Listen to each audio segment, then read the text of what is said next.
Je vais vous demander, pensez-vous que c'est un bon moment en ce moment pour être un jeune adulte au Canada? Bien, on est mieux d'être un jeune adulte au Canada que dans n'importe quel autre pays du monde, mais c'est quand même un moment très difficile pour être un jeune adulte. Il y a quelque chose qui a changé au fil des dernières décennies qui rend ça plus difficile pour les jeunes aujourd'hui que ce que ça a été jadis. Il y a 20 ans, il y a 30 ans, un jeune qui avait une bonne job pouvait imaginer acheter une maison, acheter une première propriété en dedans de quelques années, avec un peu d'épargne, avec peut-être un peu d'aide, mais avec une deuxième job, ça allait arriver. Quand ils se retrouvaient en couple, quand ils allaient commencer une famille, ils allaient pouvoir avoir cette opportunité-là. Ces jours-ci, on ne le voit pas, on ne le sent pas du tout. C'est plus vraiment le cas, là. Ouais. Mais je veux qu'on en parle, notamment de la crise du logement, puis ça a un impact aussi sur la santé mentale des jeunes. Hein.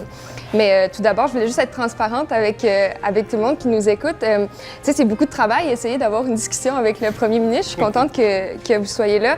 Tu sais, votre équipe vous a préparé, moi aussi, on m'a accompagné, on est préparé, puis c'est important d'être prêt pour ce type de discussion-là. Mais j'aimerais vraiment ça, qu'on ait vraiment une discussion. Jeune journaliste, leader du pays. OK. Est-ce que c'est correct pour mes caméramans que vous ayez fait ça, par exemple? Bien correct. OK, on ajuste, les caméras s'ajustent, mais on va avoir une vraie conversation. C'est bon? C'est bon. Parlons de la crise du logement. OK. Ça a vraiment un impact sur les jeunes adultes, les jeunes familles d'aujourd'hui. Sur le site du gouvernement canadien, on dit qu'il faudrait qu'il y ait environ 35 de notre revenu qui est au logement. C'est plus vraiment le cas, on s'entend. On parle de 40-50 Oui. Vous l'aviez vu venir, cette crise-là? Ou... On le voyait venir. En 2017, on a lancé notre première stratégie nationale du logement parce que les gouvernements antérieurs, particulièrement le dernier gouvernement, pendant 10 ans, avaient sous-investi dans le logement. Ça, c'est sûr que ça a des impacts. Mais on ne s'attendait pas, évidemment, à la pandémie. Et à ce moment-là, il y a eu beaucoup plus de défis au niveau du logement. On a eu une augmentation fulgurante de l'immigration temporaire suite à la pandémie qui a mis plus de pression sur les logements, surtout les appartements, les locataires. Et ça a amené une situation où on n'a pas assez de logements pour notre pays, pour notre population. Il faut qu'on investisse pour en créer énormément et c'est ce qu'on est en train de faire. Est-ce que, vous avez parlé d'immigration, est-ce qu'on a trop ouvert les portes?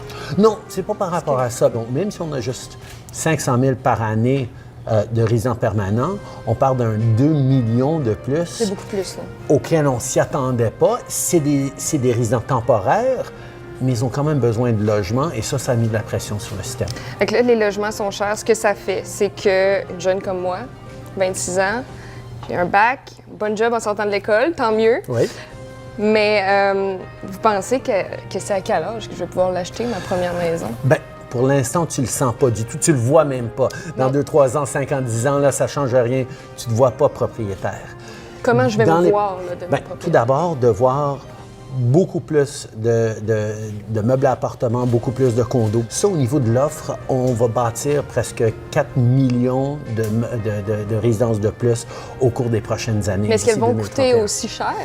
Non, non, parce qu'une des raisons pourquoi ça coûte si cher, c'est qu'il y a une rareté. Il faut qu'on trouve des façons de t'aider directement. Oui. Une des premières choses qu'on a faites, ça a été d'établir un compte d'épargne libre d'impôts pour l'achat d'une première propriété. Le CELIAP. Le CELIAP. Ça permet à un jeune, typiquement, de mettre de côté jusqu'à 8 000 $ par année, jusqu'à 40 000 $ qu'ils vont pouvoir avoir complètement libre d'impôts pour aller vers un paiement pour une première maison. Donc ça... C'est juste que quand j'entends ces chiffres-là, je me dis comment je le mets de côté. Non. Parce que vous n'avez pas donné le 8 000 de départ. Non, là, on n'a pas donné ça. On n'est pas en train de donner ça. Et ça, le gros défi, c'est que si on donne tout simplement de l'argent aux gens, ça fait monter l'inflation et les prix vont monter du même montant. L'autre chose qu'on est en train de faire par rapport aux locataires, tu payes un gros pourcentage de ton loyer, de ton salaire en loyer, mais ça compte pas pour ton code de crédit. Or, à chaque mois, les jeunes payent un gros montant pour le loyer, mais ça, c'est pas pris en compte par les banques quand vient le temps d'appliquer pour une hypothèque pour une maison. Donc, on est en train de dire non, ça doit pouvoir compter parce que ça démontre à quel point tu es fiable, tu payes ton loyer à chaque mois, tu vas pouvoir payer une hypothèque quand on l'offrira. Les banques dans vont une savoir résidence. qu'on est bon payeur. Ce week-end, j'étais allée à l'épicerie, puis le melon d'eau était à 12 $. Ouais. J'ai pas de questions. Non, c'est pas soutenable. D'abord, l'inflation post-pandémie a été énorme partout à travers le monde. Il a baissé plus vite au Canada. On est mieux que d'autres au Canada. Mais ça ne change pas le prix du melon d'eau à 12$ pour C'est toi. fou Là, quand même, là. C'est quand même Mais une c'est certaine vraiment, distance, vraiment mais c'est cher, pour tout. l'épicerie. Oui. Et c'est essentiel. Un des gros problèmes au Canada, c'est que depuis quelques années, il y a eu une consolidation extrême dans tous les différentes épiceries. Il y a maintenant juste 5 compagnies qui sont propriétaires de quasiment toutes les épiceries à travers le pays. Mais la Ça va- facture, elle baisse quand, dans le fond? La facture, elle va stabiliser. Je ne sais pas si elle va baisser, OK. mais les revenus vont continuer à monter, les salaires vont continuer à monter et les prix devraient stabiliser dans les années à venir.